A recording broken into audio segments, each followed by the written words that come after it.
Hello students, की to success में आपका बहुत बहुत स्वागत है। आज हम लोग जो रेसिडेंशियल है उसका इनकम कैलकुलेट करेंगे, टैक्सेबल इनकम कैलकुलेट करेंगे और ये भी डिसाइड करेंगे कि वो रेसिडेंट है, नॉन रेसिडेंट है या नॉन ऑर्डिनरी रेसिडेंट है। उसको कैलकुलेट करके उसका टैक्सेबल इनकम डिसाइड करेंगे। उससे पहले सभी वीडियो को लाइक एंड शेयर ज़रूर कीजिए। तो देखो भाई, मैं प्रीवियस क्लास में इसका थ्योरी का नोट्स बता चुका हूँ। आज हम लोग प्रैक्टिकल क्वेश्चन देखेंगे, तभी समझ में आएगा कि ये पर्सन ऑर्डिनरी रेसिडेंट है कि नॉन ऑर्डिनरी रेसिडेंट है कि नॉन रेसिडेंट है। उसके अनुसार इसका टैक्सेबल इनकम कितना होगा उसको हम लोग डिसाइड करेंगे। तो बिना टाइम वेस्ट किए हुए चलो स्टार्ट करते हैं। देखो भाई, Shri Ram has a following income for the previous year ending on 31 मार्च 2020। अब है 31 मार्च 2020 को समाप्त होने वाले गत वर्ष के लिए श्री राम का निम्न इनकम है। तो देखो भाई, income from salary in India from a company, है ना। तो देखो, पहले तो मैं क्या रिक्वायरमेंट है क्वेश्चन का उसको पढ़ा देता हूँ, देन आफ्टर हम लोग क्वेश्चन को सॉल्व करेंगे। देखो भाई, क्वेश्चन का रिक्वायरमेंट देखो।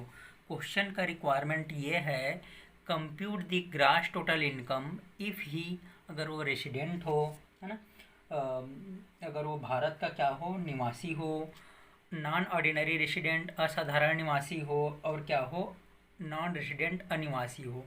तीनों कंडीशन में हम लोग उसके टैक्सेबल इनकम ज्ञात करेंगे, है ना भाई। तो चलो क्वेश्चन में आते हैं। Income from salary in India from a company. जब भी सैलरी कहाँ है, सैलरी कहाँ मिल रहा है, इंडिया में, है ना, और कंपनी भी इंडिया में है, तो इसका जो इनकम है ना भाई, वो तीनों कंडीशन में आएगा। रेसिडेंट में आएगा, नॉन रेसिडेंट में आएगा और नॉन ऑर्डिनरी रेसिडेंट, ये तीनों में आएगा। क्योंकि मैंने बताया हूँ कि सैलरी अगर इंडिया में रिसीव्ड हो रहा है या अर्न हो रहा है या यहाँ प्राप्त हो रहा है या उपार्जित हो रहा है या उपार्जित हो माना जाए, तो वो तीनों में आएगा। ये तीनों में क्या होगा, टैक्सेबल होगा। तो फर्स्ट हो गया। दूसरा है dividend gross from Indian company received in England and spend there. देखो भाई, ये कहाँ का कंपनी है, इंडियन कंपनी है ना। इंडियन कंपनी है, मतलब उपार्जित इनकम का जो उपार्जित हो रहा है इंडिया में हो रहा है। हालांकि रिसीव कहाँ हो रहा है, इंग्लैंड में हो रहा है ना। तो एक भारतीय कंपनी से जो लाभांश मिला है और कहाँ प्राप्त किया है, इंग्लैंड में प्राप्त किया है, वहीं स्पेंड किया है, वहीं खर्च किया है। तो डिविडेंड एग्जेम्प्ट रहेगा।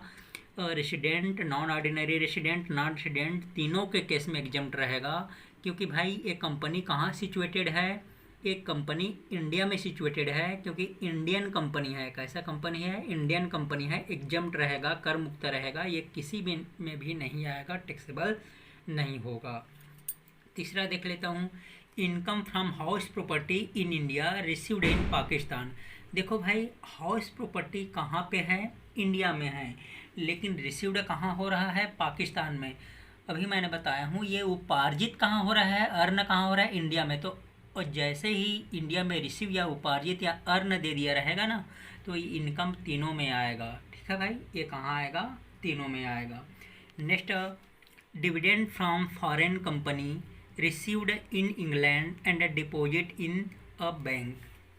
ठीक है भाई, तो इसमें क्या बोल रहा है, एक विदेशी कंपनी से लाभांश इंग्लैंड में प्राप्त किया और वहीं एक बैंक में क्या कर दिया है, जमा कर दिया है। तो इस कंडीशन में क्या होगा, देखो ये फॉरेन कंपनी है ना, ये फॉरेन कंपनी है, तो इसमें ये टैक्स लगेगा भाई। इसमें क्या लगेगा, टैक्स लगेगा, है ना। और वहीं डिपॉजिट किया, वहीं बैंक में डाल दिया, तो ओनली एक में आएगा। ऊपर में मैंने डिविडेंड वाला कॉन्सेप्ट बताया था, वो इंडियन कंपनी है, इसी कारण एग्जेम्प्ट हो जाएगा और ये एग्जेम्प्ट नहीं होगा। ठीक है, आगे चलते हैं। Income from business in Kolkata managed from USA. ये हमारा बिजनेस कहाँ है भाई, कोलकाता में है, मतलब उपार्जित। और अर्न कहाँ से हो रहा है, उदय उपार्जित इंडिया में हो रहा है। कोलकाता कहाँ है, इंडिया में है, तो ये भी कहाँ आएगा, तीनों में आएगा भाई, है ना। नेक्स्ट है, सिक्स्थ देखते हैं। Income from a business in USA controlled from Kanpur head office. अभी भाई ये बिजनेस कहाँ है, यूएसए में है, अमेरिका में है, लेकिन नियंत्रण कहाँ से हो रहा है, कानपुर हेड ऑफिस से हो रहा है। तो ये इनकम कहाँ जाएगा भाई, ये 2 में आएगा। कहाँ आएगा, 2 में, है ना। ये हमारा रेसिडेंट में आएगा और नॉन ऑर्डिनरी रेसिडेंट में आएगा। मैं इससे पहले डिस्कस कर चुका हूँ भाई, सभी ध्यान देना है, ठीक है। Income was earn in Australia and received there but brought into India. अब इसमें क्या बोला गया है भाई, जो आय ऑस्ट्रेलिया में कमाई गई और वहीं प्राप्त किया गया, परंतु भारत में लाया गया। भारत में लाया गया बोल रहा है, रिसीव्ड नहीं है, तो ओनली कहाँ आएगा, एक में ही आएगा, ठीक है, रेसिडेंट में ही आएगा। नेक्स्ट है हिज, ये देखो, ये है हमारा हिज मटरनल अंकल, ठीक है भाई। मटरनल अंकल मतलब होता है मामा, ठीक है। Maternal uncle spent a bank draft from France as a gift to him on marriage occasion. जब भी मैरिज के लिए कोई गिफ्ट वगैरह देते हैं तो वो क्या रहता है भाई, टैक्स फ्री रहता है। क्या रहता है, टैक्स फ्री रहता है, ये भी किसी में नहीं आएगा। अब मैं ये 5 मिनट में ये क्वेश्चन को मैं कंप्लीट बता देता हूँ। चलिए ठीक है, चलो क्वेश्चन को सॉल्व कर लेते हैं भाई, है ना। कोई प्रॉब्लम हो तो देख लेते हैं। तो तीनों कंडीशन में बनाना है। एक बार क्वेश्चन को आप लोग स्क्रीनशॉट कर लीजिए, है ना। क्वेश्चन को स्क्रीनशॉट कर लीजिए, एक बार क्वेश्चन को ध्यान से देख लेना, ठीक है। उसके बाद मैं इस क्वेश्चन को देख करके ये तीनों कंडीशन में बना रहा हूँ। Compute the grass total income if he is, अगर रेसिडेंट हो, निवासी हो, नॉन ऑर्डिनरी रेसिडेंट हो और नॉन रेसिडेंट हो। तो देख लेते हैं भाई, हाँ।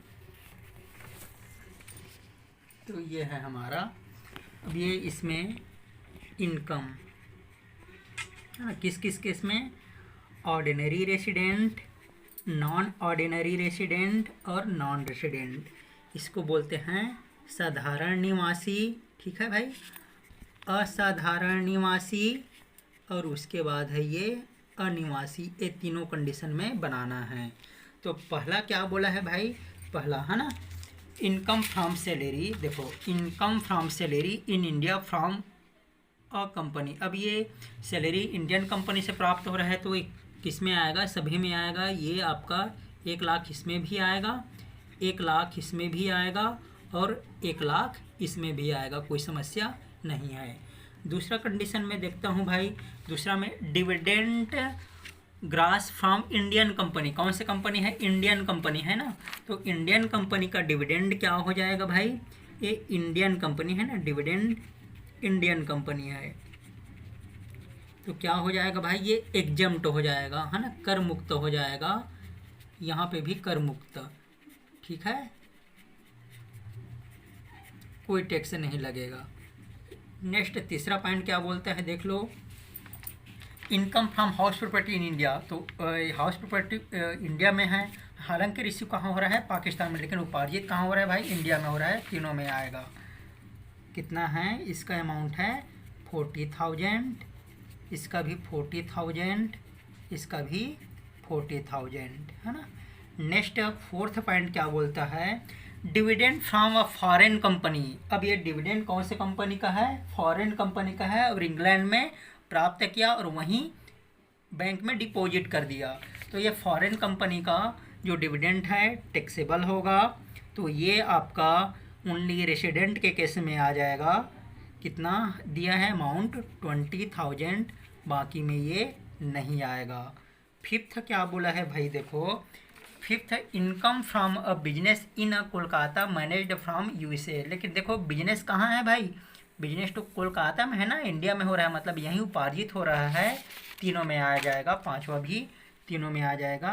40,000, इसमें भी कितना आएगा भाई, 40,000, और इसमें भी कितना आएगा, 40,000, ठीक है। उसके बाद मैं सिक्स्थ को देखता हूँ। सिक्स्थ में क्या दिया है, income from business in USA. Business कहाँ है भाई, यूएसए में है, लेकिन कंट्रोल कहाँ से हो रहा है, इंडिया से, कानपुर से हो रहा है।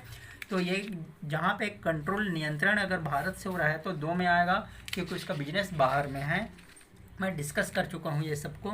तो ये 24,000 इसमें आएगा, 24,000 इसमें आएगा, और नॉन रेसिडेंट में कुछ नहीं आएगा, है ना। आगे चलते हैं भाई। 7 point, income was earn in Australia and received there but brought into India. Income कहाँ अर्न कर रहे हैं, ऑस्ट्रेलिया में वहीं प्राप्त कर रहे हैं और इंडिया में लाया गया। यहाँ इंडिया में प्राप्त किया नहीं है, यहाँ लाया गया है बस बोला है, तो ओनली एक में आएगा भाई, है ना। ये आपका है कौन सा पॉइंट है, 7वां पॉइंट है भाई, 7वां पॉइंट है ना। 50,000 ओनली किस में आएगा, 1 में आएगा, बाकी में नहीं आएगा। अब हम देख लेते हैं 8वां पॉइंट। 8वां पॉइंट क्या है, अब उसका जो मटरनल अंकल है, उसके जो मामा है, उसके मैरिज ओकेजन में क्या दिया है भाई, गिफ्ट दिया है ना। और देखो वो कहाँ से है भाई, उसका जो मटरनल अंकल वो फ्रांस से है ना। और शादी में क्या क्या दिया है, गिफ्ट दिया है, बैंक ड्राफ्ट भेजा है। जो जब भी शादी में अगर कोई रिलेटिव गिफ्ट देते हैं वो क्या रहता है, एग्जम्प्ट रहता है भाई।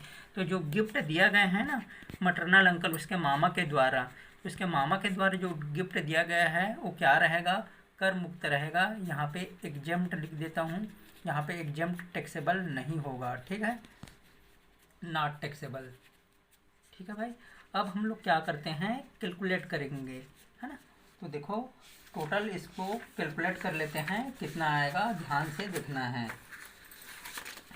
तो ये आपका grass total income, grass total income, देखो भाई ग्रास टोटल इनकम देख लेते हैं कितना कितना आएगा।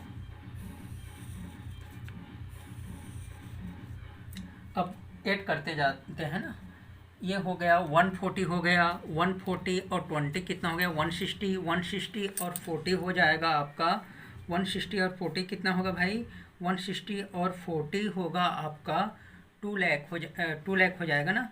2 लाख और 50 कितना हो जाएगा, ये हो जाएगा आपका 250 लाख, है ना। 250 लाख और 24, तो 250 में 24 को जोड़ देते हैं तो कितना हो जाएगा भाई, ये 274,000 हो जाएगा। तो रेसिडेंट के केस में इसका टोटल इनकम कितना हो जाएगा, 274,000 हो जाएगा, है ना, 2,74,000 हो जाएगा, है ना। नेक्स्ट है आपका नॉन ऑर्डिनरी रेसिडेंट के केस में टोटल टैक्सेबल इनकम कितना हो जाएगा भाई। तो इस केस में देखते हैं टोटल टैक्सेबल इनकम, ये यहाँ पे 1 लाख कितना हो गया भाई, 80,000 और 24,000, 1,80,000 24 के जोड़ेंगे तो कितना हो जाएगा, 2,04,000, ये यहाँ पे 2,04,000 हो जाएगा। उसके बाद नॉन रेसिडेंट के केस में, नॉन रेसिडेंट के केस में ये 180,000 ही होगा भाई, है ना।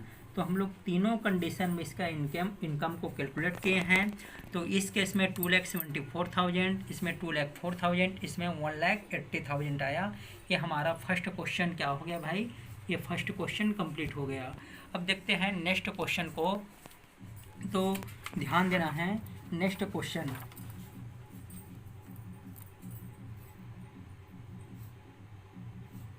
ठीक है भाई।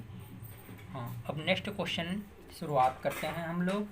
मिस्टर जो श्याम है earn following income in financial year 2019-20, तो असेसमेंट ईयर कौन सा हो जाएगा भाई, 2020-21 हो जाएगा। तो चलो क्वेश्चन को हम लोग देखते जाते हैं और क्वेश्चन को सॉल्व करते जाते हैं भाई, है ना। डायरेक्ट इसको हम सॉल्व करते हैं तभी बेस्ट रहेगा, ध्यान देना है। देखो भाई, अब profit earn from business in Paris, ठीक है भाई, which is controlled from India, half of the profit being received in India. देखो वेरी इंपॉर्टेंट, जो व्यवसाय कहाँ है, पेरिस में है, जो भारत से कंट्रोल होता है, लेकिन आधा राशि कहाँ प्राप्त कर रहा है, इंडिया में। तो मैं बार बार बताया भाई, जहाँ भी प्राप्त दे दिया है ना, मतलब तीनों में टैक्सेबल होगा। लेकिन इसमें और एक बहुत बड़ी बात दे दिया है, कंट्रोल फ्रॉम इंडिया, कहाँ से नियंत्रण हो रहा है भाई, भारत से नियंत्रण हो रहा है, इंडिया से नियंत्रण हो रहा है। अगर बिजनेस बाहर में हो लेकिन कंट्रोल भारत से हो रहा है ना, तो ओनली 2 में आता है। तो ये जो आपका 3,20,000 दिया है ना, वो 3,20,000 ये आपका दोनों में आएगा, लेकिन रिसीव्ड इंडिया दे दिया है तो हाफ अपना, हाफ इसका हाफ कितना होगा, 1,60,000, ये लास्ट वाले नॉन ऑर्डिनरी रेसिडेंट में आएगा। तो देखो भाई, है ना, ये है हमारा इनकम है, और कौन से केस में बनाना है, ordinary resident, non ordinary resident और नॉन रेसिडेंट, साधारण निवासी, असाधारण निवासी और है क्या है भाई अनिवासी के केस में बनाना है। आया भाई समझ में, है ना। तो देखो फर्स्ट कंडीशन में क्या बोला है, फर्स्ट कंडीशन में ये बोला है कि पेरिस में इनकम प्राप्त हो रहा है, लेकिन कंट्रोल कहाँ से हो रहा है, इंडिया में। तो इंडिया में कंट्रोल हो रहा है तो 3,20,000 दोनों में आएगा। लेकिन क्वेश्चन में क्या बोला है, half of the amount received in India, तो बोला है तो हाफ को 1,60,000 कर देते हैं। तो पहला क्वेश्चन हो गया। दूसरा को देखते हैं भाई, दूसरा में क्या दिया हुआ है, income from a pension from a farmer employer in India received in the USA. तो यहाँ पे जो फार्मर एम्प्लॉयर है, फार्मर मतलब होता है पुराने नियोक्ता, जो यूएसए से पेंशन आए, एक गणना कर दिया गया है। तो ये इंडिया का है, तो ये कहाँ लेंगे भाई, इसको तीनों में लिया जाएगा। तीनों में कितना करेंगे भाई, तीनों में 32,000 और यहाँ पे भी 32,000 होगा और यहाँ पे भी कितना हो जाएगा 32,000 होगा, ठीक है। हाँ सॉरी 64,000 है ना, 64,000 है, बाय मिस्टेक हो गया भाई। तो इसको मैं चेंज कर देता हूँ, ये 64,000 है, 64,000 है और ये भी कितना है 64,000 है ना। नेक्स्ट है थर्ड को देखते हैं भाई। थर्ड क्या बोलता है, income from agriculture in Pakistan and brought into India. जो देखो इंडिया में अगर एग्रीकल्चर से इनकम रहता तो एग्जम्प्ट रहता, लेकिन एग्रीकल्चर इनकम कहाँ से प्राप्त हो रहा है, पाकिस्तान से। और कहाँ लाया गया, भारत, भारत लाया गया, रिसीव्ड नहीं बोला है। तो ओनली एक में आएगा, कितना है भाई, इसका अमाउंट है 80,000। कितना है इसका अमाउंट, 80,000 है, बाकी में नहीं आएगा, ठीक है। अगर इंडिया में एग्रीकल्चर रहता तो क्या होता, एग्जम्प्ट होता। अब फोर्थ पॉइंट को देखता हूँ भाई। फोर्थ पॉइंट क्या बोलता है, income from the property in UK and received there. अब इसमें यूके में संपत्ति से आए और वहीं प्राप्त किया गया, तो ओनली एक में आएगा, यूके में ही प्रॉपर्टी है और वहीं प्राप्त किया गया, ओनली एक में आएगा। दैट इज कितना है अमाउंट हमारा 64,000 है, जो कि ये 64,000 यहाँ आएगा, ठीक है। नेक्स्ट फिफ्थ पॉइंट क्या बोलता है भाई, देखो फिफ्थ पॉइंट बोलता है past untaxed foreign currency from relative received in India. Past untaxed ये नॉट टैक्सेबल होगा भाई, क्योंकि ये टैक्सेबल हो गया है। तो ये हमारा जो पास्ट अनटैक्सेड है ना, पास्ट अनटैक्सेड कभी नहीं आता है, भूत का यहाँ पे नहीं आएगा। भूत की बिना कर लगी हुई विदेशी आय वो नहीं आएगा भाई, यहाँ पे टैक्सेबल नहीं होगा। ये हो जाएगा आपका नॉट टैक्सेबल, ये टैक्सेबल नहीं होगा, नॉट टैक्सेबल नहीं होगा, ठीक है, क्योंकि भूत का दे दिया है, पूर्व का दिया है ये। नेक्स्ट है हमारा gift in foreign currency from relative received in India. अब यहाँ पे यूके में व्यवसाय, यहाँ पे दिया है क्वेश्चन, एक रिश्तेदार से विदेशी मुद्रा में उपहार भारत में प्राप्त किया। अब रिलेटिव से मिला है, किससे मिला है भाई, रिलेटिव। जब भी रिलेटिव से मिलता है ना तो क्या रहता है, एग्जम्प्ट रहता है। अगर शादी में मिल गया या किसी रिलेटिव से मिल गया तो इसमें टैक्स नहीं लगता। जैसे मैं अपने भाई को 2 लाख रुपए दे दिया तो वो टैक्स नहीं लगता है ना। तो रिलेटिव से जो इनकम मिलता है वो एग्जम्प्ट रहता है, उसमें टैक्स नहीं कैलकुलेट करते हैं। अब हम लोग क्या कैलकुलेट करेंगे, ग्रास टोटल इनकम, ठीक है, ग्रास टोटल इनकम, ठीक है भाई, ग्रास टोटल इनकम कैलकुलेट कर लेते हैं। तो चलो ऐड करते जाते हैं ना। आई थिंक सबको समझ में आया होगा, बहुत सिंपल है, इसको मैं बता चुका हूँ। तो यहाँ पे है हमारा ये 3,20,000 प्लस 64,000 कितना है 3,20,000 प्लस 64,000 प्लस है 80,000 और देन आफ्टर है आपका 64,000 फिर है। तो ये आपको हो जाएगा टोटल 5,28,000, ठीक है भाई, ये 5,28,000 हो जाएगा, ठीक है। अब हम लोग इसको देखते हैं नॉन ऑर्डिनरी रेसिडेंट के केस में। तो नॉन ऑर्डिनरी रेसिडेंट के केस में कितना होगा भाई, तो ये हो जाएगा 384,000 होगा, ठीक है। और नॉन रेसिडेंट के केस में कितना होगा भाई, इसको कैलकुलेट कर लेते हैं। तो नॉन रेसिडेंट के केस में होगा 160,000 प्लस 64,000, तो यहाँ पे हो जाएगा ये 2,24,000। देखो भाई यहाँ पे इम्पॉर्टेंट पॉइंट क्या क्या था उसको देख लेना है ना। पहला वेरी इंपॉर्टेंट है, क्योंकि कंट्रोल कहाँ से हो रहा है, इंडिया से, और बिजनेस भी कहाँ सिचुएटेड है, आउटसाइड ऑफ इंडिया में है। तो ये 2 में आता, लेकिन half of the amount received in India बोल दिया है, तो नॉन रेसिडेंट में भी आएगा 3,20,000 का हाफ कितना हो जाएगा, 160,000 होगा। दूसरा बोला है income from a pension from a farmer employer in India received in USA, लेकिन वो इंडिया का एम्प्लॉयर है ना भाई, है ना, इंडिया में उपार्जित हुआ है, इसी कारण भी ये तीनों में आ जाएगा। और तीसरा बोला है पाकिस्तान में एग्रीकल्चर है वहीं पर, लेकिन इंडिया में लाया गया, तो ये टैक्सेबल होगा। 80,000 ये सिर्फ रेसिडेंट के केस में आएगा, ऑर्डिनरी रेसिडेंट के केस में, बाकी में नहीं आएगा। और फोर्थ पॉइंट बोला है भाई income from property in UK में प्रॉपर्टी है वहीं प्राप्त किया, तो ये भी रेसिडेंट के केस में आएगा, बाकी के केस में नहीं आएगा। और जो पास्ट अनटैक्सेड इनकम है वो भी टैक्सेबल नहीं होगा, क्योंकि वो ऑलरेडी टैक्स हो गया है। और रिलेटिव से जो भी मिलता है वो क्या होता है, एग्जम्प्ट होता है। तो ये है हमारा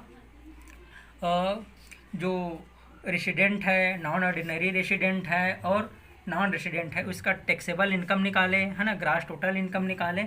तो हम अभी तीनों के बारे में सीख लिए कि कैसे उसका इनकम को कैलकुलेट करते हैं और कैसा टोटल इनकम निकालते हैं और इसमें कितना टैक्स लगेगा। तो रेसिडेंट के केस में कितना लगेगा भाई, 5,28,000 में टैक्स लगेगा, इसका 3,84,000 में टैक्स लगेगा, इसका 2,24,000 में टैक्स लगेगा।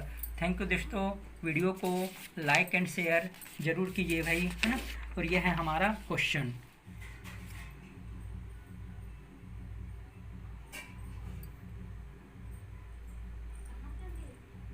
Thank you.